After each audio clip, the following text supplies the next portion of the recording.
Hello there everyone, this is shadowgear635 here doing a review of Kopaka and Melum.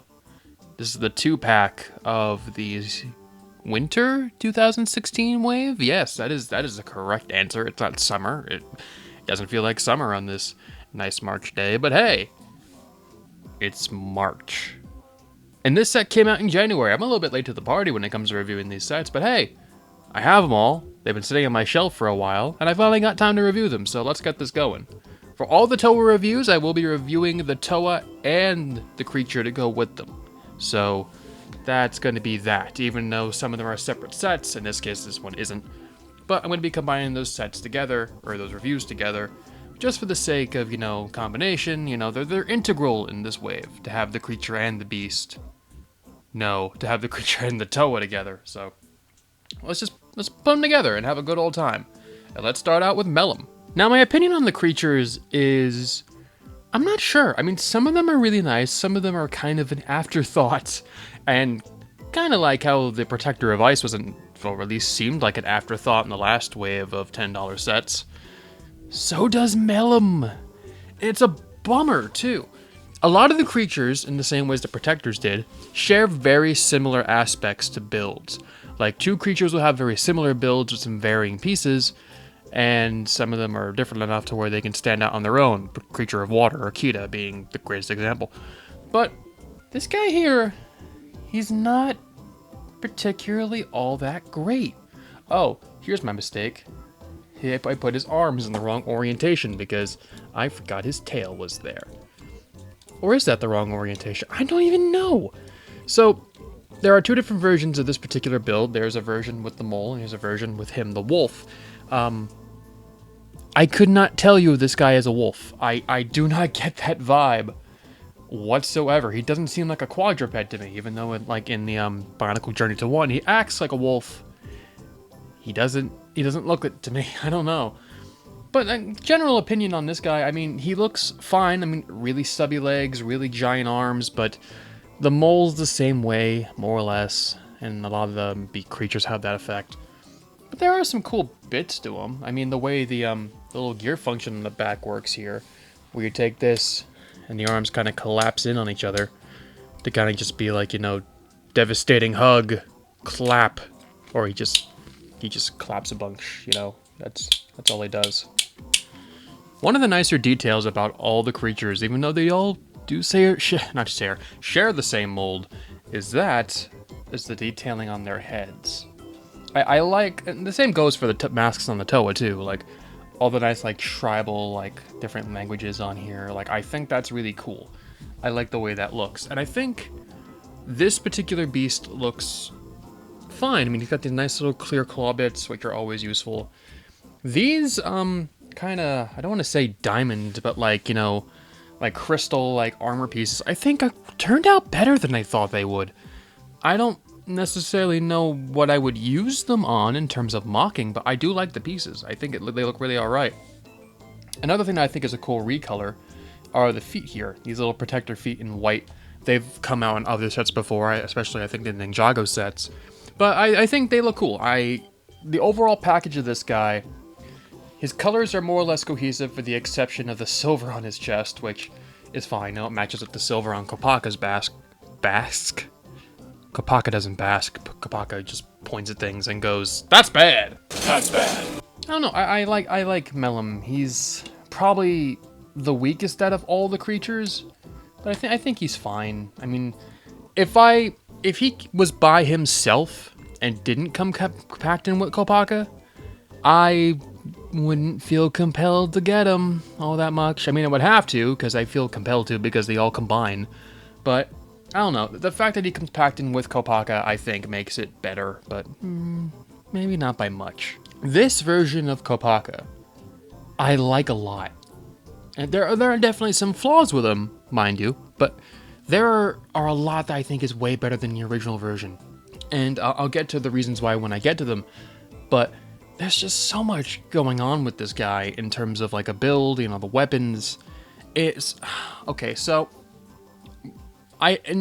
the exception of the colors, because there's a color issue with each of the Toa.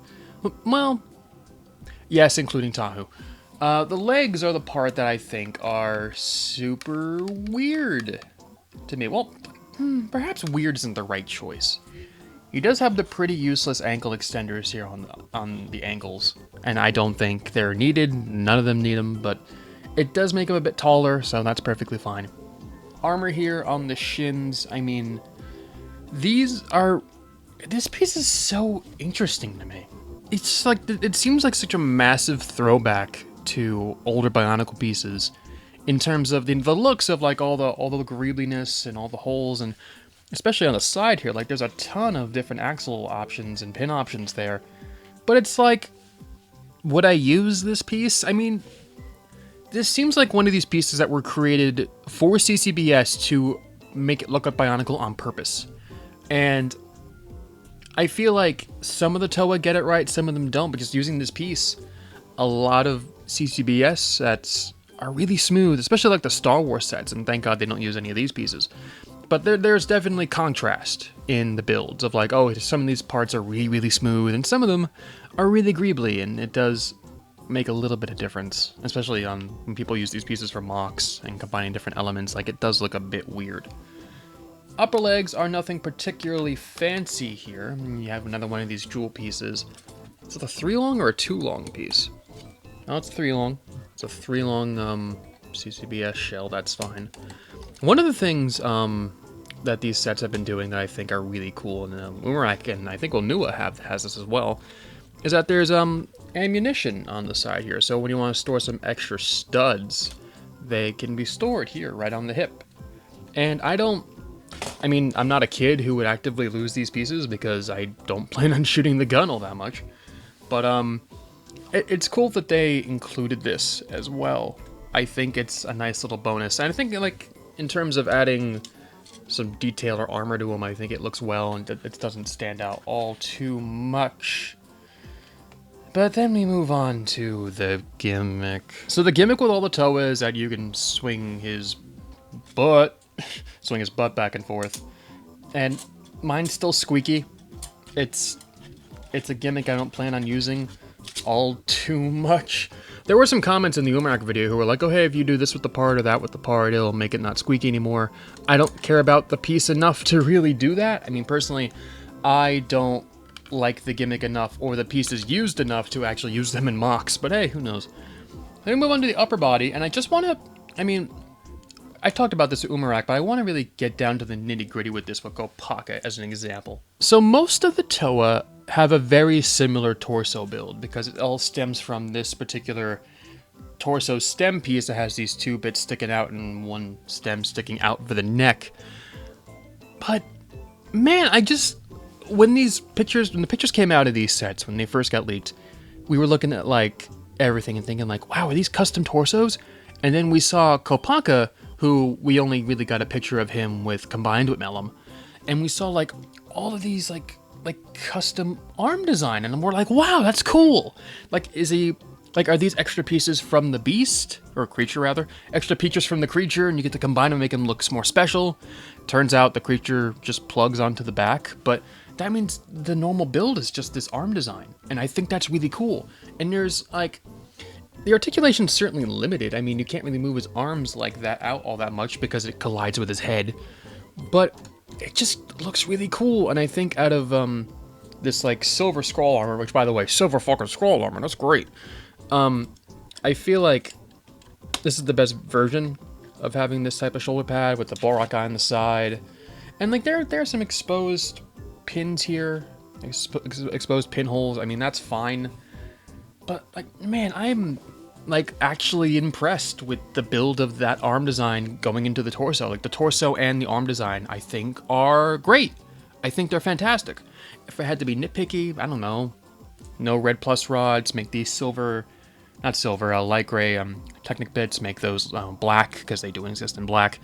If you want to make it a little more cohesive. But no, it's fine. It's fine. I think it looks good. Also, on all the Toa, and this is one of the things I don't like, but I think it actually pays off the animations, because in the animations they do look really cool, are these giant one-piece torso pieces. which really bummed me out when I first saw them. But now that I've got all of them in person and I've compared all of them, I think they look cool. I think top to bottom, all of these new Bionicle sets and the printing on the chests or stickers for Onua, for example, like, I think they all look great. Like, this detailing of, like let's take a look here. You got the dark blue in there, and you got, you know, the white obviously is the base, but you also got, like, a little hints of what looks to be, like, a sand green or, like, some sort of, like, green color, which doesn't necessarily fit anywhere on Kopaka, but, like, it kind of matches up with the gold that's on his, like, his lower legs and such. And I like kind of like with the Borak Nuva Cube or whatever that was called. I never really got into the G1 storyline all that much, so I don't really know. But I like that detail there. I like that also here on like the abdomen. So he's got a little more details there. Whether that makes sense or not, it's fine. And then like all the little greebly bits that are here. Like, I like the way that looks. And the only real downfall with this piece is that Kopaka falls. The only real issue with the piece is that I can't see myself using it as like an actual torso piece for a mock unless, one, it fit well enough with the colors, or two, I can just use it for like maybe a piece of back armor. Like, I feel like it works really well then. And even on the back of it, like, you can also have, the, you know, whole combiner section with Melum, which we'll get to, and filling in some detail with Borak eyes. I mean, a lot of these Toa use Borak eyes to fill in those spaces like a mockist, and I think that's rad. I think it's super cool how they really constructed some of these Toa, and I think it's better than the original 2015 Kopaka, but that's a controversial topic. But the thing is, 2015 Kopaka had really good colors and didn't really mess up anything in terms of that regard. This Kopaka does, and I'm going to go on to my biggest complaint with it. So my biggest complaint with this entire set are these pieces for dark blue. It's been, a ton of people have said it already. And it's like, oh, you can just replace it with the white ones or whatever. And like, don't get me wrong, I'm not being ungrateful. Like, having this piece, which is, I think, my favorite Hero Factory shell, in dark blue is super rad. I like having this. But like, man, literally, like, okay. You know what, it's funny? I meant to do this fade to show you, like, oh, here is with the white armor, he looks so much better, right? But you know what? I've stared at this Kopaka for long enough. I'm actually okay with the dark blue. Like, if I just throw that back on, like, oh, there we go. Yeah, I think I'm okay with it now. Wow, that's weird. Okay, never mind then, moving on. One of the things I think this Kopaka definitely improves on from the previous version are the weapons. Previous one, giant shield that he could barely use, although you could use them as swords if you wanted to. And the giant staff, I mean, that was okay. I like this so much better. This is the best use of these stupid, like, friggin'... This to me looks like a bunch of, like, Play-Doh or some sort of clay that someone molded in a weird way, and now it's stuck like this. Like, this looks like a chewed piece of something that was better to me. I don't like this piece all that much. I mean, would I use it in the future? Maybe, I don't know. I mean, time can only tell. But using these two as, like, a back-to-back sword, and then using, like, the little, like cow horns or, like, bull horns for the hilt, like, this looks like a really cool sword. And I love the way it looks. I think it's a cool thing for Kopaka to give him a sword. And then this kind of shield gun thing, which it's a bit weird. I mean, I think it's on the same level as weird as the Protector of Ice and his weapons. But I don't know. There's supposed to be stickers here on the side. I didn't want to apply them because I really didn't care for the stickers all that much. But he does have some stickers here that you can put on, and I think it's just like this nice, cool little buckler that he can have, and then he has a little pew-pew gun to go with it, which that's super cool. I like that. I like his weapons. I think they're more versatile. I think it looks better with this size of Kopaka. Like, in general, I really friggin' like this Kopaka. I just wish his colors were better. And even though I just said, hey, the dark blue's better, there's some things that are still bugging me about him. But one thing that doesn't bug me, though, is his mask. So a lot of these new masks for the 2016 Toa, I think some are good, some aren't that great to me. And like, it's the same thing from the Mata to the Nuva, where like, you had some really good masks like the Bakari, and then it just goes to shit in the Nuva version. This version of I don't think any of the masks have names in this generation. I don't know. But Kopaka's mask in 2016, I think looks great. I like more of like kind of like that techie like tribal language detail. I like the fact that you can change the eye color, you can change the stud or just keep that empty or whatever you want to do. I think that's a nice touch. And generally this mask just looks way more fierce to me. Just something I don't like about these masks are the gradient to silver.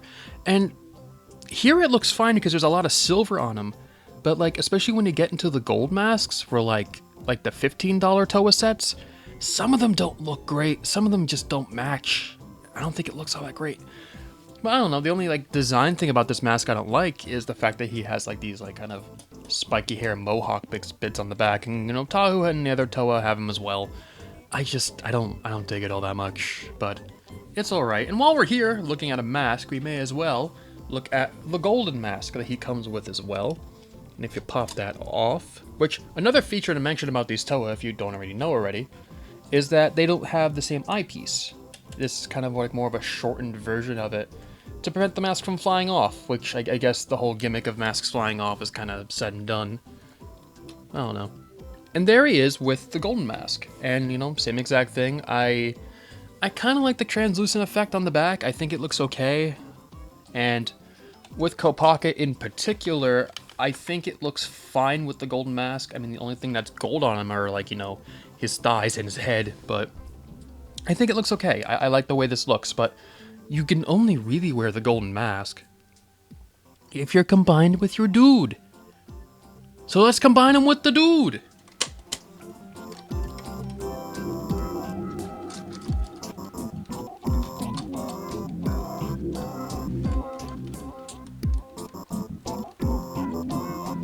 And here's Kopaka in super mode. I mean, I guess I can say it's unified mode, but I just, in terms of like a Super Robot show, this is like unified mode, where it's combined mode, whatever. It looks okay. There's some bits on the creatures I don't really know what to do with. The feet, for example, are fine. If you look at the back, a lot of them you can kind of like tuck away into here. So it actually adds to the profile of the set from the front. These arms, though, if I take a second, mess around with them for a bit, I can kind of move them into here. And, oh, okay, I guess it's a little bit better. We can kind of just do that, make that more of a flat profile. And then you just give him these wide shoulder pads, which I personally like just putting them on the side, giving him kind of super ridiculously large shoulder pads.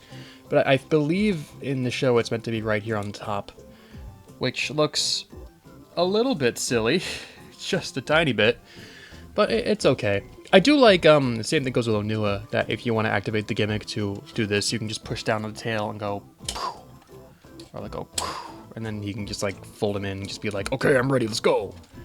And like wrapping the claws around here too, that's cool. One thing I think works super great, but also still looks really silly, is the way how the heads work.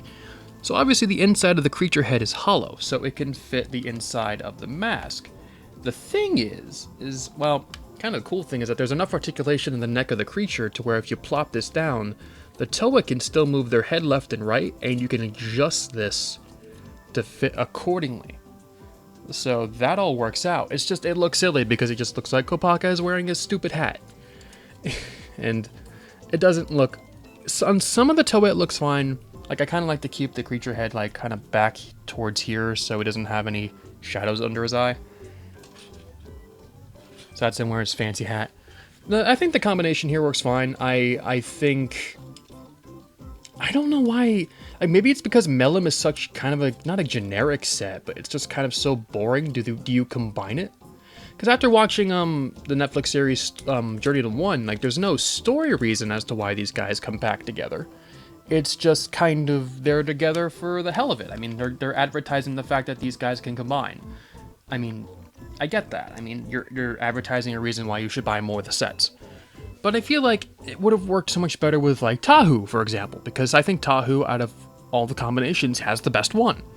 But do you want to do you want to, you know, sell your best one as a set? I don't know. But overall, like, I think I like this Kopaka a lot. I like him better than the previous version of him. The only real issue to me is the colors. That's the only thing that's bugging me about him, but I don't know, man. Otherwise, Kopaka's pretty alright. So, this has been ShadowGear655. I hope you all enjoyed this review, and hope you watch other reviews of these guys. I know I'm a little late to the party, and you guys may not be interested, but hey, I hope you stick around for my opinions at least. Like, these videos are nowhere near as produced as some other ones, but like, you know, things are still fun. Anyway, guys, I'll see you folks another time.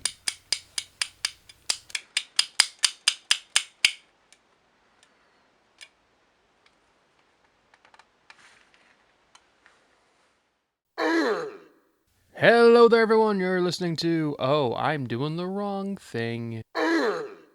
Good evening, everyone. This is ShadowGear635 here. Good evening, everyone. You're listening to... I've been doing the radio thing too long.